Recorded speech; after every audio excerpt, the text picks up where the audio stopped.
I think the lean strategy starts, again, it's not an ending, it's a starting point. The starting point is a one-time customer, lifelong customer. You don't want to lose a customer to an alternative.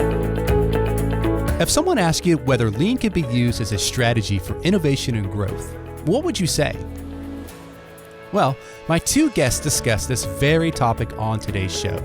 Their names are John Miller, who you heard in last week's episode, and Michael Ballé, who we've had on the show back in episode 183.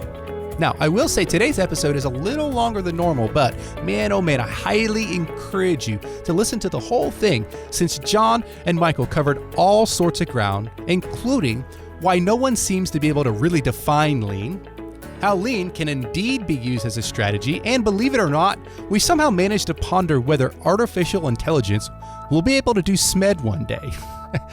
Now, show notes for this episode, which will include links to everything we discussed, can be found over at gembapodcast.com. Just look for episode 208. And before we get to the show, I wanted to mention that Gemba Academy's newest course, focused on the Toyota Kata, has been released. So if you're already a subscriber, be sure to check this course out. And if you're not a subscriber, you can still check it out with a fully functional trial over at gembaacademy.com. Now, let's get to the show. All right. Well, John and Michael, welcome both of you back to the show. How's it going, guys? Great. Yeah, pretty good. All right. Well, good stuff. So, Michael, where are you joining us from this morning? Well, or this afternoon, I should say, for you. My desk in Paris. Nice. All right. And Where John? It's snowing, believe it or not. Snowing? Oh, no. Yes. Okay. John? I'm on the west coast of the U.S. and it's not snowing. Cherries are blooming outside, so it's getting to be spring. Yeah. Al sounds way better. Yeah. All right. Good stuff, guys. Well, we have an interesting topic this morning, so we're going to kind of talk about lean and strategy and all things in between. So we're going to tag team this interview. We don't know exactly how it's going to go, and I'm just going to throw out some questions, and you both can chime in as you see fit. So this first question is a big one. The first two are big ones, in fact. The first one is, how do you define strategy? So, Michael, do you want to take a stab first? Yeah, it's an interesting question. My co-author always keeps asking the question, what do you want to be when you grow up?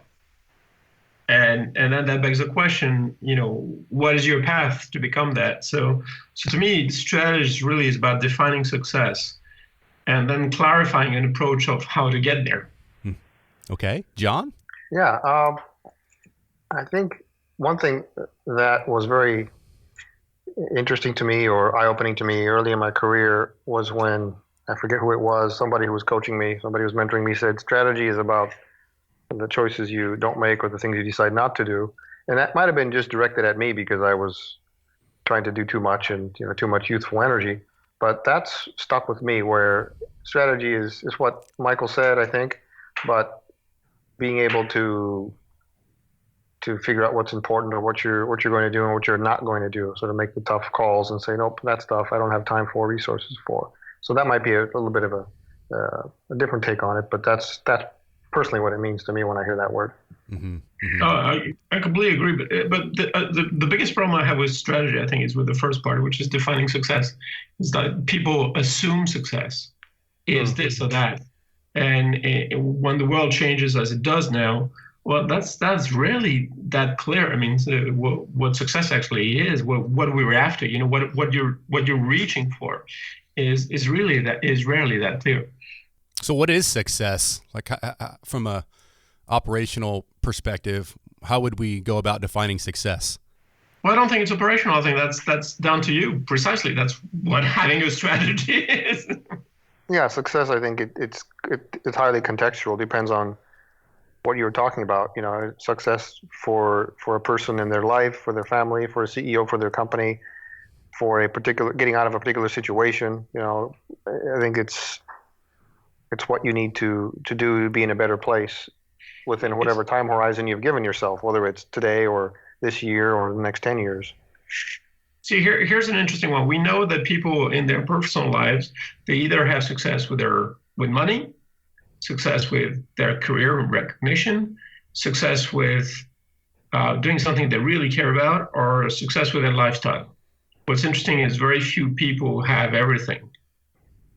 And when you think about it, it's not really surprising because you commit to one. For instance, like if I want to be rich and famous, then it's going to take do it on something that I like, and it's going to take a toll on the lifestyle, if you see what I mean, because you're piling up constraints. So what we see is only very few guys who are very lucky, very few people who are lucky and get three. Most people commit to one, then manage the second, and then complain that they can't run the third, if you see what I mean. So again, defining success and then defining for a way to reach out for this success, I think that to me, that's what strategy means. Mm-hmm. Where does, like, if you pulled in Simon Sinek into this conversation, he'd want to talk about your why. So where does that fit in with strategy and perhaps success? Yeah, well, precisely. Well, why do you do this? What are you after? All right, so that was an easy question to get going. What about? I mean, there's a business development strategy. We just want a new market and reduce costs. Yeah. There's a financial strategy. We want to make a packet when we turn around the company and sell it. There's an innovation strategy. We want to prove that this technology we have is going to take over the world. Yeah. There's let's work well strategy, which the lean CEOs I know tend to go for. It's like I want to run this thing well.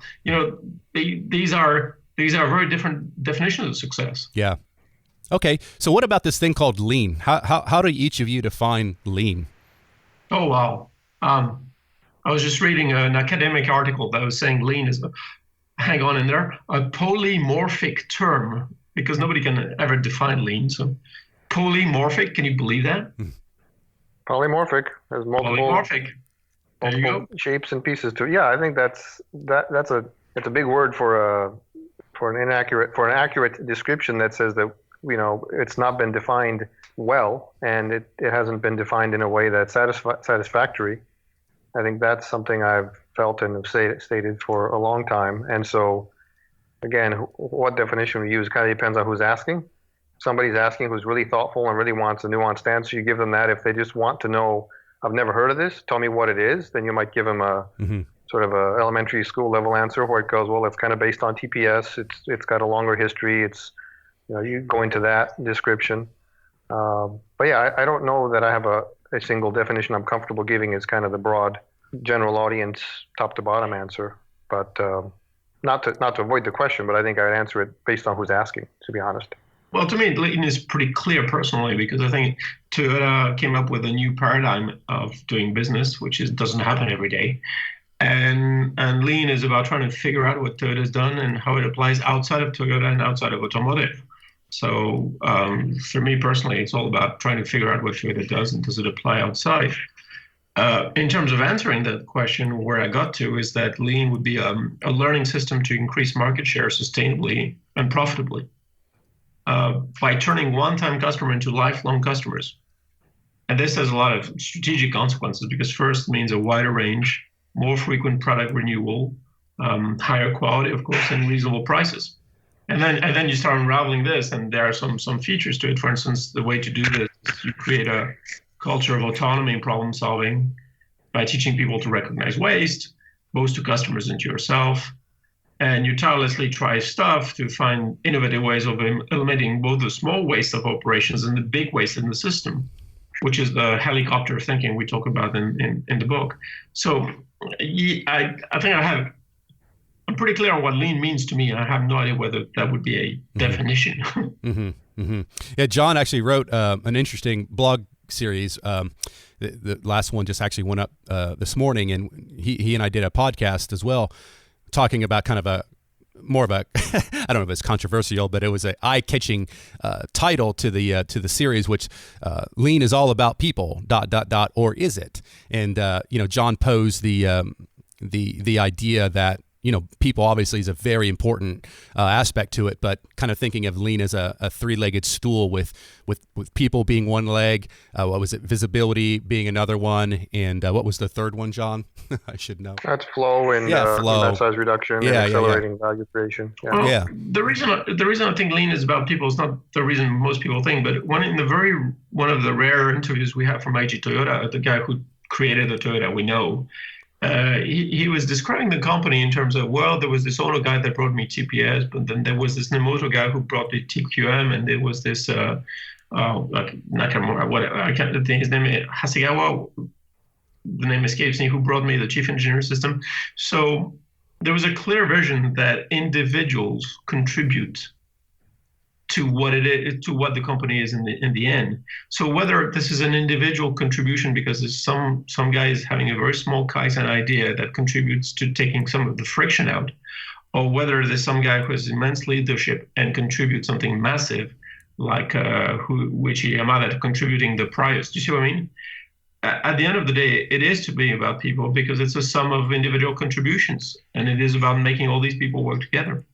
Yeah, and that's interesting. It's human powered, but I think my argument in the blog post I wrote was, yes, it's probably at least one leg it's human powered, but there's another leg which you can't ignore, which is that success in lean demands that you conform your value creation to the laws of the universe, which suggests that large batches are inherently longer, more prone to slow quality feedback loops. And yes, humans can figure that out, but that exists separate from the human brain. That exists. That would have been the case if apes and smart rats were trying to build supply chains millions of years ago. That would have still been a constraining factor. So it's all about people but it's not all about any one thing. It's people generated, but it's let's say lean is going to end up looking and feeling a certain way because detecting problems and having some kind of abnormality management system, whether it's by vision or smell or something else, is sort of a key necessity. And I think that is something humans have to figure out. So it's more academic than anything. I think in the end, it's we're humans and we're going to be the ones that are driving this for a little while at least. No argument there. I mean, one of the things that I'm always astonished by the Toyota people I meet is how much more they know about the processes themselves. So there's some physical knowledge there, but I still think that as Artburn points out, business is competitive, and this is one group of people competing against another group of people ultimately. And yeah, we have all the bells and toys and big machines and all these things, but again, this is defined and bought and made by people for people. So I completely agree with you that again, this is probably closer to it, which is how cleverly people deal with a real environment as opposed to the myth and fictions and opinions they have in their minds if we're going down that way. Yeah, it's not. I'm not supposed to be talking as a contributor here, but I can't help it. So I almost see it as maybe you could have an organization with a smaller company with 40 people. These 40 people come to work. They love each other. They're highly engaged. Really focused on the customer. Really love their customer. Great in relationships and all the rest of it. But unfortunately, they are absolutely clueless when it comes to anything related to, say, operational excellence. So they can't even spell 5S, right? So they're just unconsciously incompetent. So I think perhaps the argument is the people is very important. And if they don't all kind of get along and they aren't engaged, sure, that's going to be a challenge. But they do have to be at least introduced to to some of these concepts that we teach, right? Whether it's flow or anything to make sure that you have that. It's not just one strong leg of a stool. I think we're all saying the same things. I'm always struck by the opposite, Ron. Actually, I'm always struck by you visit Toyota plants through the world and you see the same plant at different times of its history, and it's fascinating to see the impact people have on it when it's up and down and doing strange things or vital, less vital, and you can definitely see it. I really think it's the top guys. I really think it's who's the president and their personality that has an impact. So yeah, yes, there is an interaction between the materiality of it. I think, you know what, John, it's funny. This is what years ago, this is what my PhD dissertation was about. Oh, what do you know? Yeah, the mental model is an interaction with materiality and other people. The fact that we don't think in isolation. Back to what you were saying, I completely agree. We don't think out of context ever. We always think in context. Yeah. No matter how hard people try to show their thinking as universal, it's always in context. Yeah. Well, as long as we're thinking, right? As they say, TPS is thinking production system, right? No, absolutely. Yeah. One thing that is very clear is even a Toyota plant or a Toyota supply plant without the sensei input, it's not the same. without somebody who could say, go further, go deeper. Why? You're putting that energy in. And as John was saying, there's a lot of abnormality control, but there's not only abnormality control. And you can definitely recognize a plant that has gone into the routine of abnormality control, and a plant that is moving because they want something and they want the new model. They're fighting for something, I'd like to go back to what Michael was saying a few minutes ago and follow up on the definition, I think, of lean and lean strategy, and sort of pose a question. You were saying it's about basically satisfying customers and growing the business, growing revenue, keeping customers sustainably for the long term. I'm interested. How does that work when, by nature of the business or the enterprise that you're in, it is either impossible or difficult or sort of awkward to grow your business, your top line, in a direct way through lean? What I'm referring to specifically is, for healthcare, for a hospital organization, you may be limited by the community you serve. So if you're a children's hospital in a major metropolitan area, there's a finite number of children. You're not necessarily wanting to have more sick children. You want to serve as many people as possible, but you can't necessarily go out and capture more market share. Or maybe you can. Maybe you can buy another hospital and you can, manage another. John, again, I think that brings us back to the first question: how do you define success, and how open-minded you're about it? And yeah, it might not be into revenue or turnover, but I was thinking generally in business. But there's, again, how do you define success? Yeah, good point. Good point. And I think this is one of the most unlooked for. All the guys who have debates about strategy, they assume success is obvious. Success is never obvious. So how does lean strategy help people ask that question? So, for example, in a government organization, if they're pursuing lean, how does the lean strategy help that leadership team ask the question of what is really important? Well, I see the world always as let's use it to cut costs. Whatever you do, there's a competitive. It might not be a competitor. It could be an alternative. Like no alternative. In the States, we have rumors of people who we hear here in Europe of people who are up in the sticks with their guns and their food and don't want any government intervention. So there's always an alternative. So I think the lean strategy starts, again, it's not an ending, it's a starting point. The starting point is a one-time customer, lifelong customer. You don't want to lose a customer to an alternative. And once you've decided that in your context, it brings you pretty quickly to some very concrete things. If the customer is captive, as in government, you don't want to burden customers with stupidity, for instance. It could be another way to define success, which is the guys I know in government are trying to do when they have the lean spirit, is you want to reduce the total cost of using government on customers, reduce the muda for customers. Yep. I was writing this recently, it's like if you have a disruptive idea of lean, is first you want to take away safety problems for both customers and people, safety in terms of safety of using the product. Then you want to take away non-quality costs inside of each of your processes. Then you absolutely want flexibility to have better use of your capital. And at the end, yes, you do want a better organization to have more productivity of your labor, but it's only 10% of your problem. You have some much, much bigger problems of your cost base in terms of strategically. Good stuff, guys. All right, let's move into the next section here. So we talk about lean kind of traditionally. For some, it's about reducing costs, and then Eric Ries and the Lean Startup movement introduced different topics. But what about lean strategy for growth?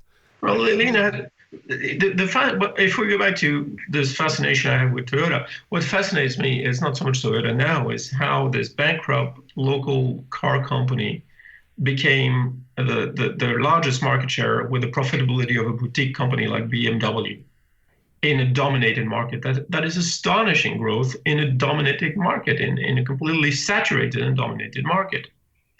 And I think that's what I find so extraordinary about it. And sure, I mean, anybody with sincere intent can use OPEX tools and they will have improvement. But in order to have real top line and bottom line results, you need to have some idea of what you're going to do with the gains. You need to have some strategic vision saying, well, if we improve this cell, if we improve the flexibility here, if we do this and that, this will I'm going to use this, I'm going to put it here, I'm going to close the warehouse, I'm going to deliver more, I'm going to give cost back to the customers. Do you see what I mean? Yeah. I know what I want to do with the gains, which is why I can bring people with me, because I say, guys, we need this. And for instance, recently I heard Akio Toyota say this about the Kentucky plant thing, guys, we need more productivity because I need it for the connectivity experiment we're running, you know? So how does lean strategy open up new markets, new services, assuming that that capacity is freed up? Well, this one is a strange one.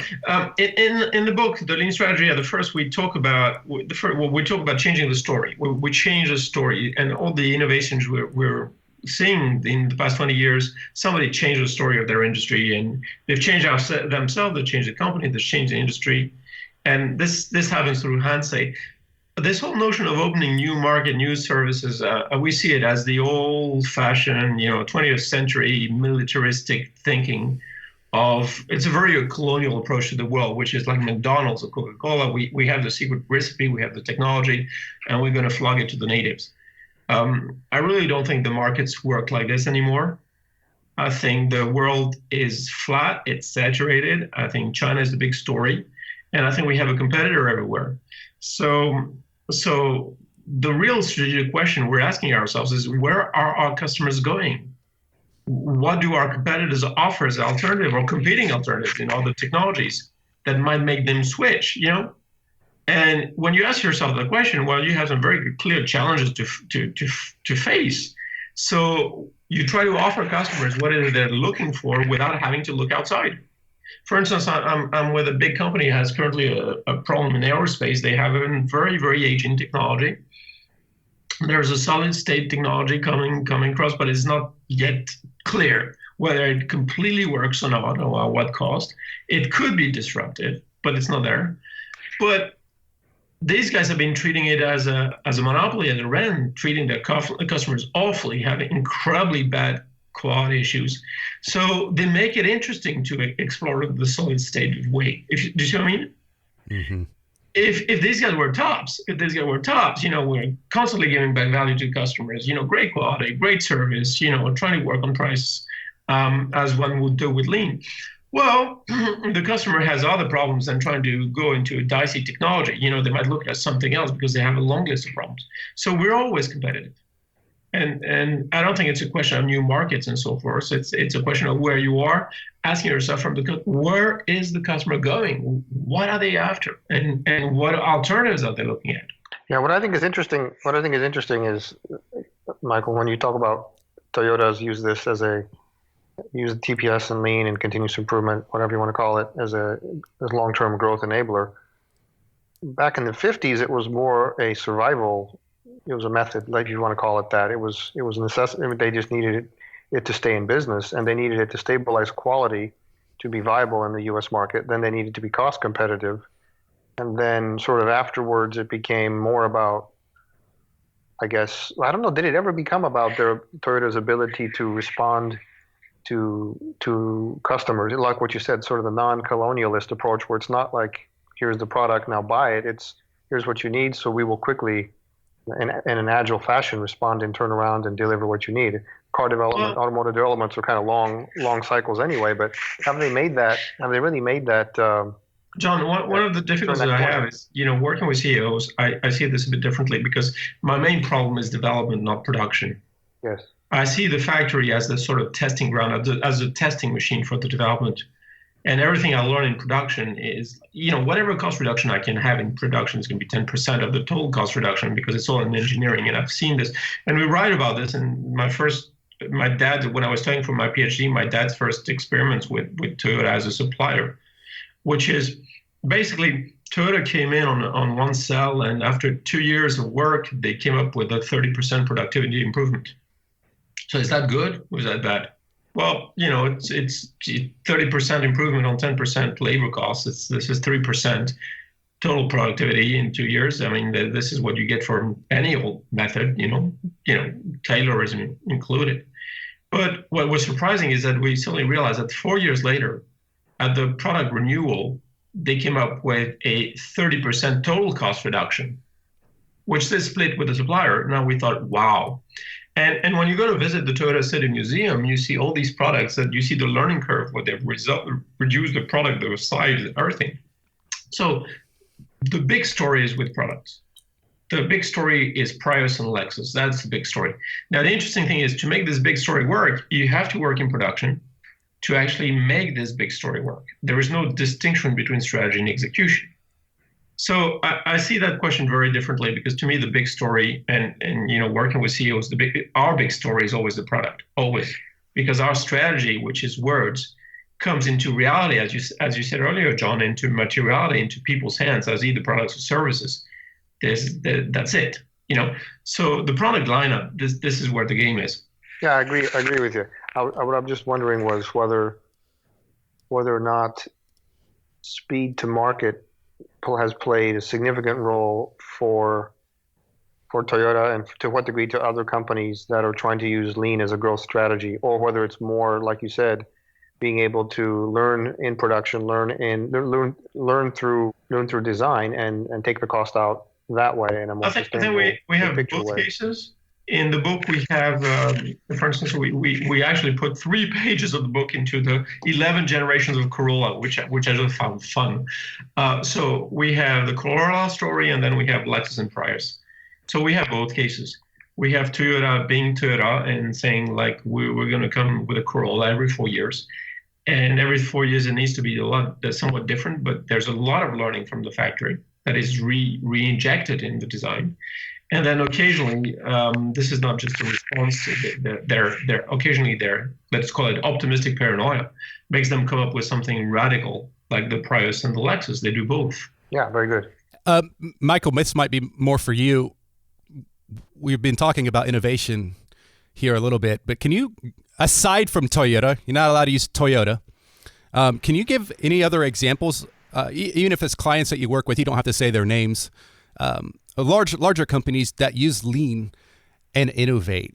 So as we spent a lot of time talking about innovation. So can you give us some non-Toyota examples of innovation? There's a small mom and pop local company called Amazon that has adopted a lean strategy with a vengeance. I'm not saying it's Toyota, because it's different. The influence with it, with a vengeance. I mean, clearly when you read Jeff Bezos' letters to shareholders, I mean, his strategy is customer satisfaction, and that's it.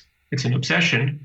And I'm very fortunate because I know the guy who built this supply chain for him, who he recruited because the guy was a lean crazy. He was a lean maven. He learned with Shingi Jutsu in Toyota City, and he'd done it in GE, and he built the Amazon supply chain. So I will not compare Amazon to Toyota. They have a lot of differences, but the inspiration is absolutely the same. And one of the first things they did was Andon, and they have a just-in-time system. And so I think that Amazon is pretty spectacular. The other company I've heard about it, which I don't know firsthand, which is Zara. So there was a recent BCG article saying that we should look at the 2% company, the 2% of the companies that outperform everything every time. And they were mentioning, Toyota, Amazon, and Zara, and it's amazing that the lean world can't get doesn't have the perspective to realize that we don't have to make mini Toyotas. We have to see people who are inspired by the same ideals. What do you think, and either one you guys can jump on, what's the difference between, if you talked with leaders of Toyota and leaders of Amazon, how would they answer the question, what is success?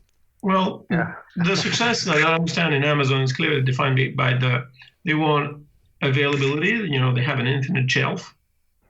They want delivery, so it has to be on your home quickly. And they want to be best buy in the category. They want to be what? Best buy in the category. The best price in the category. So their success is they're clearly stealing the business from everything. It's very disruptive, very competitive, and they have a clear way to go about it. They have a clear strategy about this. I don't hear anything explicit about the respect for people angle. I know they have debates internally. It's not ignored, but it's not as the focus is so much on respect for customers completely all the time. I hear less about it. So, wish I hear a lot more of it in Toyota itself. Yeah, I agree. What fascinates me about Amazon is the similarities and differences. Like you said, the similarities, they're all about ever lower cost and ever faster delivery. They can give you delivery in a day. What does that mean? That means they have to have warehouses close to the major cities, which is a very expensive proposition, but they're doing that and talking about even drone deliveries and whatever it takes for them to get you the product quickly. So at the lowest possible price, and they're willing to. Jeff Bezos is willing to not be the most profitable quarter-to-quarter company in order to do that. He'll keep reinvesting and making those things a reality. And by doing that, they're shutting out the competition. Like the other retailers can't afford to spend to build the warehouses or build the infrastructure to be that fast because their stock prices would get killed. Amazon has educated Wall Street into understanding that they're going to grow faster for the long term, but they're going to be less profitable. The Walmarts of the world are on the drug. They're on the cocaine of every quarter I give you these returns. Otherwise, you hit my stock price in the face. Amazon doesn't have to do that. They're playing a different game than everybody else because they've trained everybody on Wall Street to tolerate that. And it's kind of sneaky. It's kind of snuck up on everybody. And in that sense, they're also similar to Toyota in that Toyota they're very look exactly what we say. It's just very similar to Toyota. And Toyota analysts always say Toyota doesn't have a strategy. Toyota this, Toyota that. They're doing exactly the same thing. They just don't want to be dependent on bankers. Yeah. And another difference I think is that Amazon is probably one of the handful of companies, and probably in the last 10 years, this is a newer phenomenon. They're really clever about using customer data. I don't think that Toyota is as clever. For one thing, Toyota doesn't have as many direct customers and direct consumers as Amazon does. But Amazon knows what we buy month to month, what we look at, what we search in their search engine, what movies we watch. They know a lot about us, and we're happy to give that to them. Then there's the whatever the device is, the Alexa or something that you. Yeah, she's always listening. Exactly. So that is a much different. So in terms of customer intimacy, they do that to an unbelievable level, historically unthinkable level, and Toyota can't match that, or at least they're not structured to. Their business isn't structured to get close to it. This is one thing that fascinates me with Toyota is that clearly at some point IO Toyota clicked, and you hear it in when he says that when he realized that the thing with the problem with Tesla was not Tesla as an electric car. They could deal with that. They knew how to deal with it. But it was the over the air upgrades, the Wi-Fi, the connected car. And the result of he clicked is a few years later, you have this massive investment in the Stanford Research Center about the connectivity. So again, this is a paranoid company that, they disrupted first the global market with the hybrid and energy performance, and they got disrupted with connectivity. But they're fighting back. But we'll see if they succeed or not. But they're reacting. Michael, in the book, you talk about the 4 Ds and 4 Fs. Can you talk a little bit about that? Maybe shifting from one to the other? It all came from strangely enough, it all came from a discussion in a Toyota plant in Taiwan, where the guys didn't want to hear anything about lean. They said, "We want to do TPS, we don't like lean." And say, "What?" It's like what?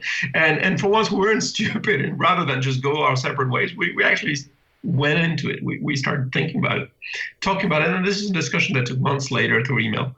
And here's the thing. Whenever you have a decision to make, it doesn't make sense that you draw the problem on paper, you figure it out, and then you draw the options. And I used to work with rational choice theory and all these things. You draw the options, you make a decision, and then you look at the people around you and you drive the decision through. You find the resource and twist the arms and drive the decision through, and then reality fights back. Sometimes it works out. A lot of times something else happens. So you spend a lot of time tap dancing and dealing with the consequences as they are. Would you agree?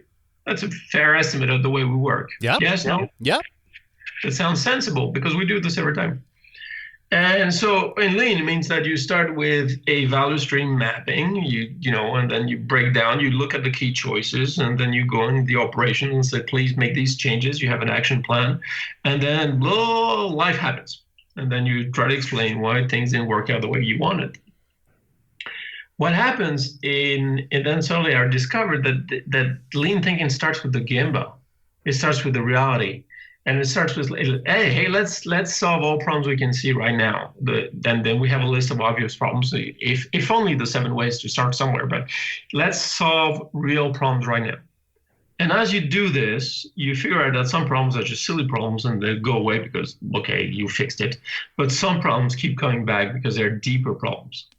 So you find what are your deeper problems, which brings you to the point that you've got to face them. And this is a very interesting moment because you realize that everybody's trying to get around them and not face them. And certainly Amazon is a very good example of facing problems. And when something doesn't work, they just stop it, which then you get to frame the problem.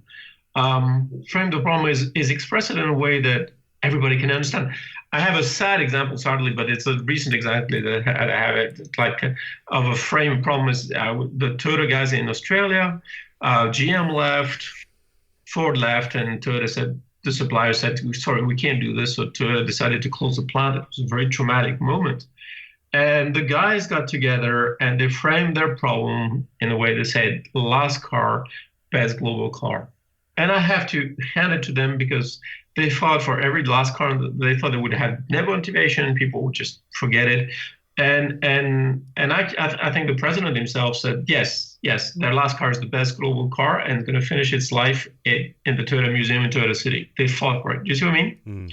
Yeah. So this is a frame. Last car, best global car. This tells everybody in the company what you're trying to do. It's a frame. And once you have a frame, the good thing about it is that now you can form solutions. You don't have to tell everybody what to do. You orient, it's a radical change. You orient where they look. You don't try to control their behavior. And spontaneously, people will come up with stuff and initiative and ideas so that you will build the solution with them, not to them. Does that make sense? So we have the 4 Ds on the one hand, which is define, decide, drive, deal. And we have the 4F on the other, which is say we find our problems, we face them, we frame them in a way everybody understands so we can form solutions with everybody.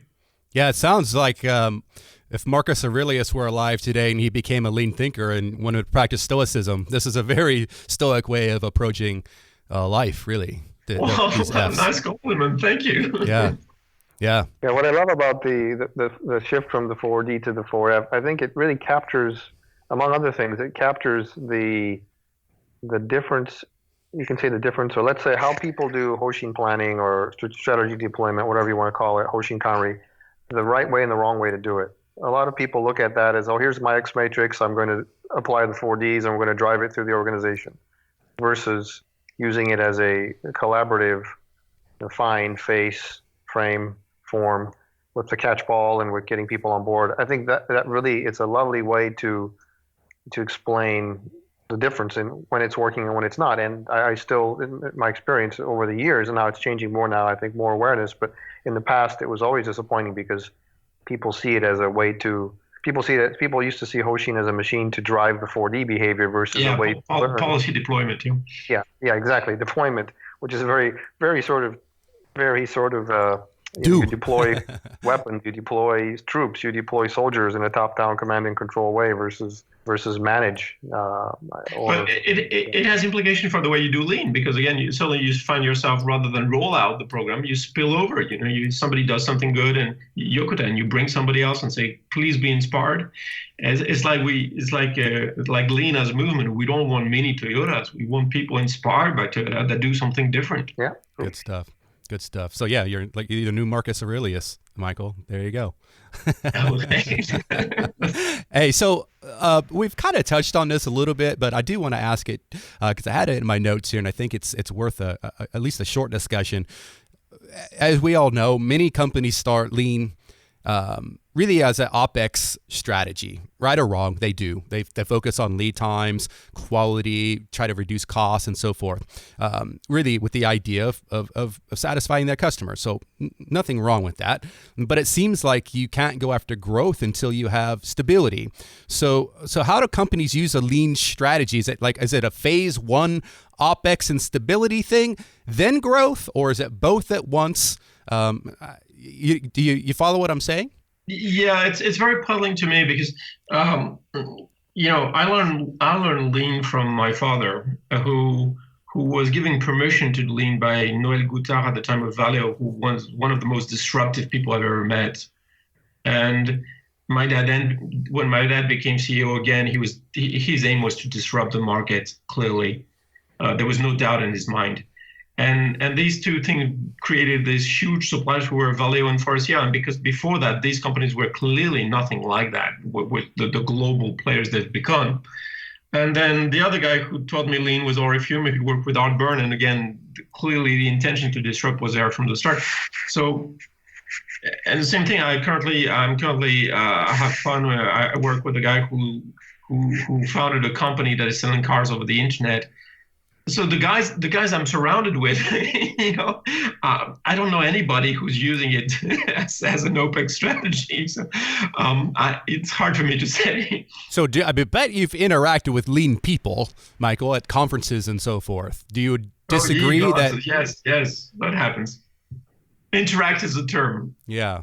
Okay. We're just not talking about the same thing. I happen to think that things are like cognitive chutes in your mind. You go down one path, you ski down one path and you go to a valley. I happen to think that when you're in the valley of OPEX, you have to climb back out to get into the valley of disruptive lean, and that there's no way around the mountain. So, but that's probably me. I don't think in reality everything's so clear.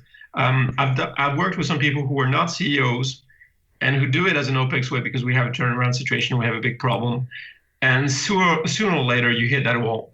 What do you do with the gains? At the end of the day, it's pretty. Come on, Roland, it's pretty clear. It always works. We have gains, yeah. So we liberate capacity. So what do you do with the gains? Do you fire the people or do you find new products? Mm-hmm. It's as brutal as that. And I don't want to be part of something that uses people's minds to fire them. This is ridiculous. Yeah. So when I get involved with something, we're looking for new products. We're freeing capacity, but we're looking for either volume or offering or something. You have to know where you're going.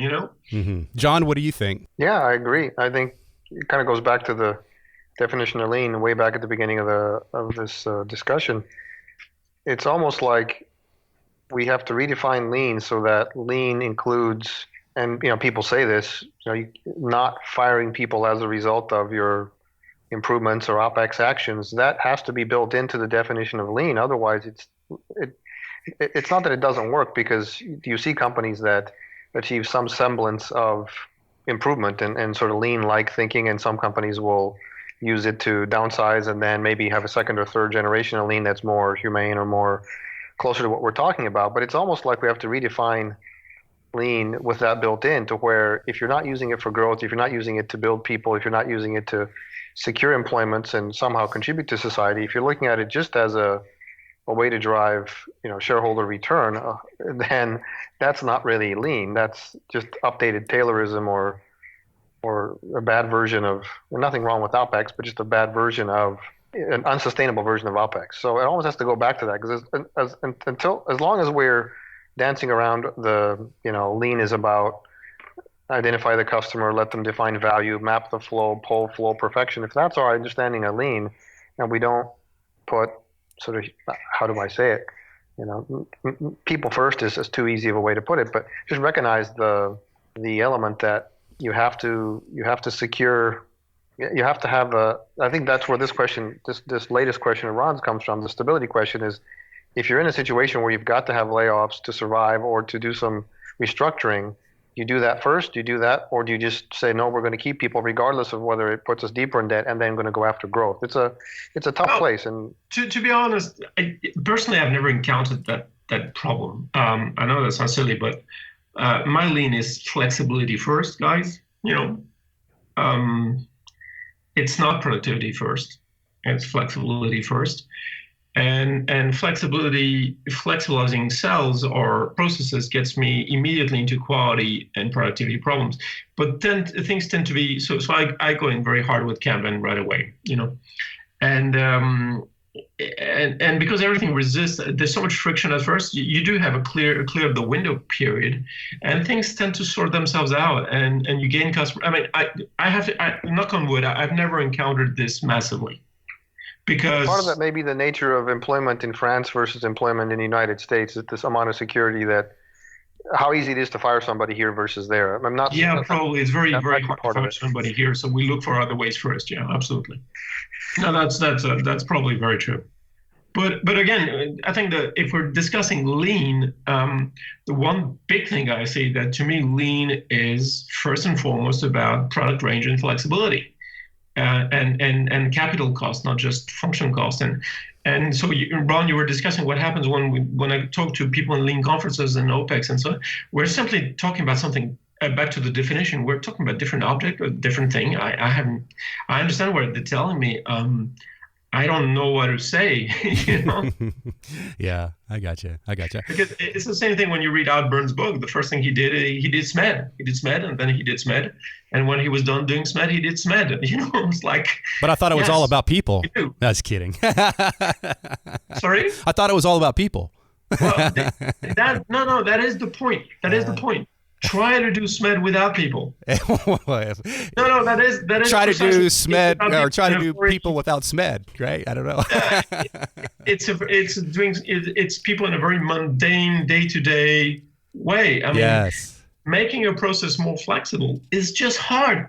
It's just hard, and you can't do it by engineering. And What about? Is it possible that one day AI will be able to do SMED?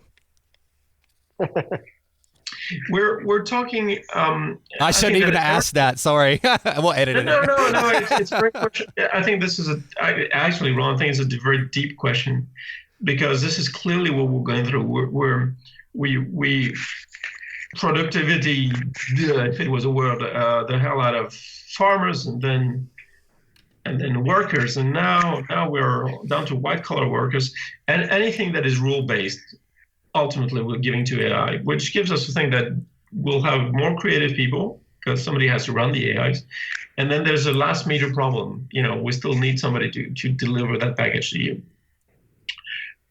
which tend to be jobs that are not as attractive. But the clear thing when you try to do flexibility and quality for real on the shop floor is that this is because of the friction of materiality, this is a level of granulosity. Do you see what I mean? That the grains of sand are so much finer that is not rule-based. It's all about pragmatics and context. Mm-hmm. So no, I don't think we'll ever have AI doing SMED. And actually, I see these big completely automated factories. Toyota and Amazon are smart. They understand that you need to do it in the rule-based area where there's not that much thinking involved.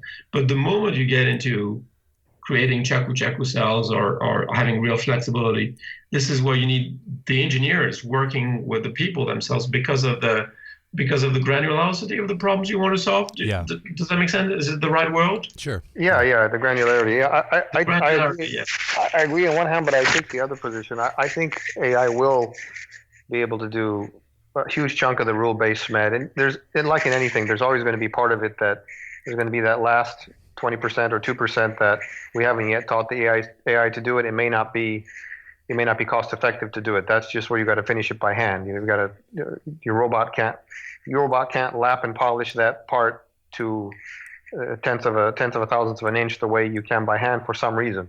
Our hands are more sensitive than robots. And the robot can't improve. The robot can't think. If it's rule based, if it's rule based, and you give the robot certain values, directional values of saying achieve these things. This is what safety, quality, cost, speed means. Do the things that according to the data you have. And iterate and simulate. I think it's possible, but my point was really not so much that this is a problem, but if the rule-based things can be done, if we don't need to do the rule-based things, then that frees people up to do more creative things, more interesting things, more difficult things, to do the last 2%, or just to create more products and create more services and be better at helping other people. I think there's plenty for people to do if we just get our I agree. Yeah, absolutely. My job's but there's a question of respect from management as well. To me, when what Lean has taught me is I look where the tool hits the part and where the hand hits and to really respect the hand knowledge and smarts of people who are actually doing, where we touch the part where it does a service when the service person looks at you in the eyes and smiles or shake your hands, that level. and there's so much to learn at that level.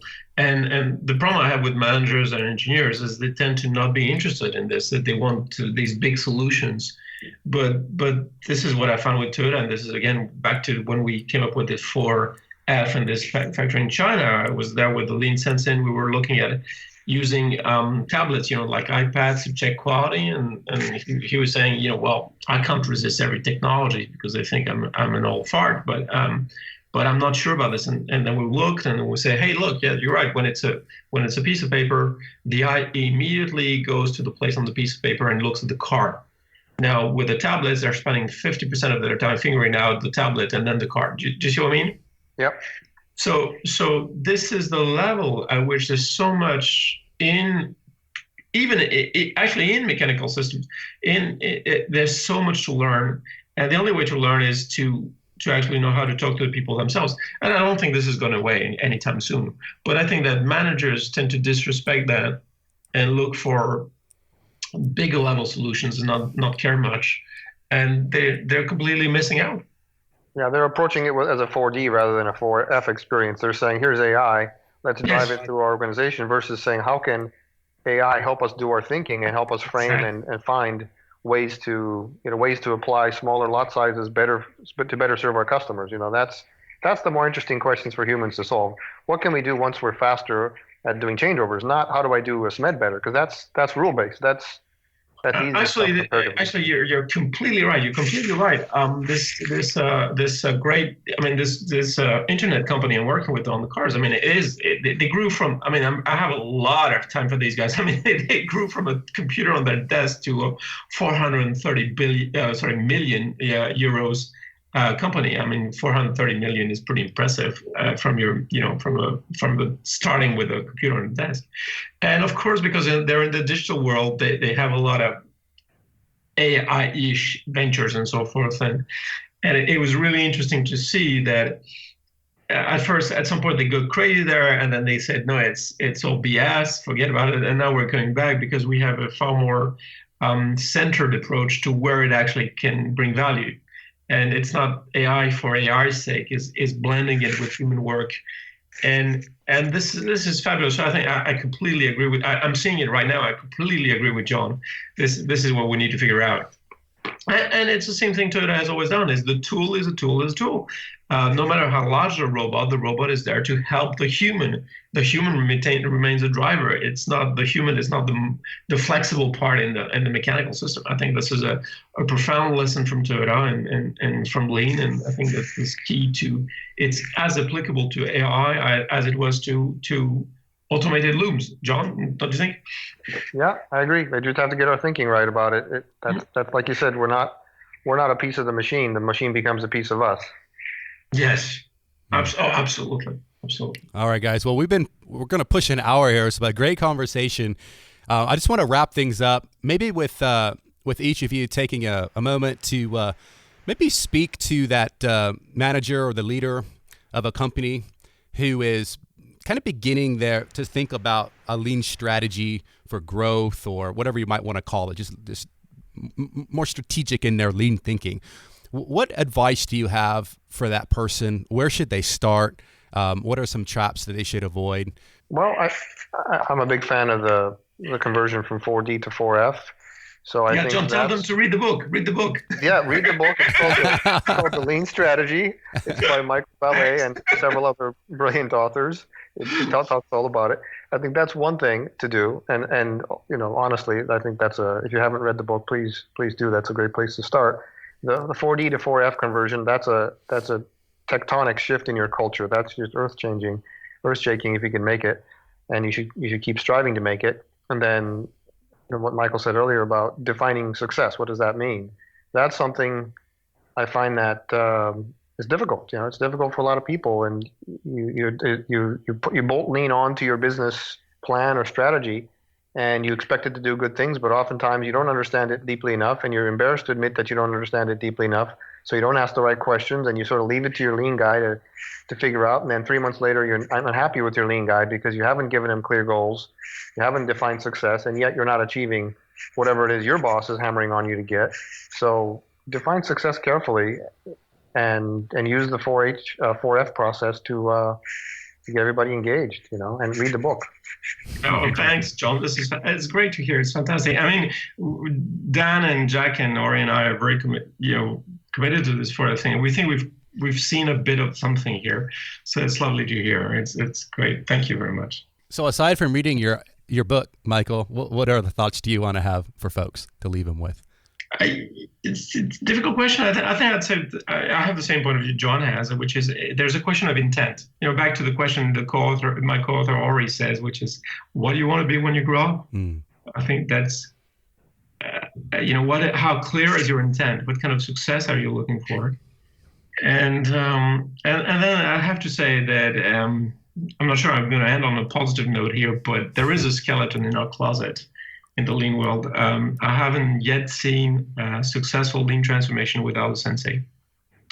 So I would say find a sensei, and that is difficult. But at some point, find a sensei, somebody who makes, I have several senseis, somebody who opens this frame, who makes you look at things differently, and who challenges you on the clarity of your intent. And I think this is very hard to do on your own. I know some CEOs who, without doing lean, have done it very well with the advisory boards. But again, I think that you are who you surround yourself with.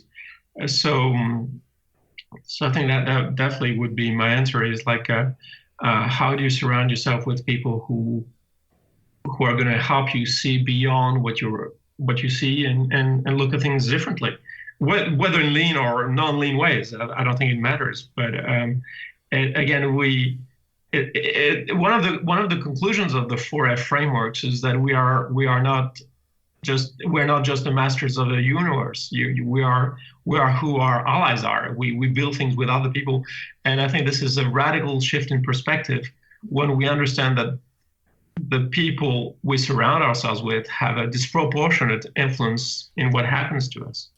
Does that make sense? Yeah. Beautiful. Yeah, it makes perfect sense. I think especially in the facing part, it's difficult for us to face our own mistakes or weaknesses, mental models that are wrong or biases or whatever. So you need the sensei, you need the spouse or the friend or the mentor or the advisory board to hold a mirror up against and say, Michael, do you see this? Do you hear what you're saying? Do you go out to the floor and say, you say this, but look at the reality. Somebody that can help you do that at a minimum. And then there's all the teaching part, which is what a sensei does. They're a teacher. They introduce you to things that you don't know and help you, guide your learning. So, yeah, I think that's really great, because in the 4D, you can pretend that you're almighty and give orders and everybody's afraid and nobody challenges you, where the 4F invites learning through challenge for the leader. So yeah, that's great. Beautiful. All right, guys. Well, good stuff. Let's wrap things up with both of you telling folks how they can connect with you, whether that's website, social media, or anything in between. Sure. You can find me on LinkedIn. You can find me on the Gemba Academy website. Yep. You can reach out to me. Okay. I think most people connect with me on LinkedIn. I think this is the way things are going. I'm easy to find there. Yes. Spell your last name, Michael. Ballé, B-A-L-L-E. Got it. All right. Well, good stuff. Thanks, Ron. No, this is fun. I know you guys are both John, busy. Thank you so much. Yeah, no, good stuff. Thanks for making the time. This is fun. Okay, guys. All right. Well, maybe we'll come back on and do round 2 on some other fun topic. Sounds good. All right. Take care, guys. Okay. Bye. Thanks for listening to the Gemba Academy podcast. Now, we invite you to take a no-strings-attached, fully functional test drive of GembaAcademy.com. Gain immediate access to more than 1,000 Lean and Six Sigma learning resources, all free of charge, at GembaAcademy.com.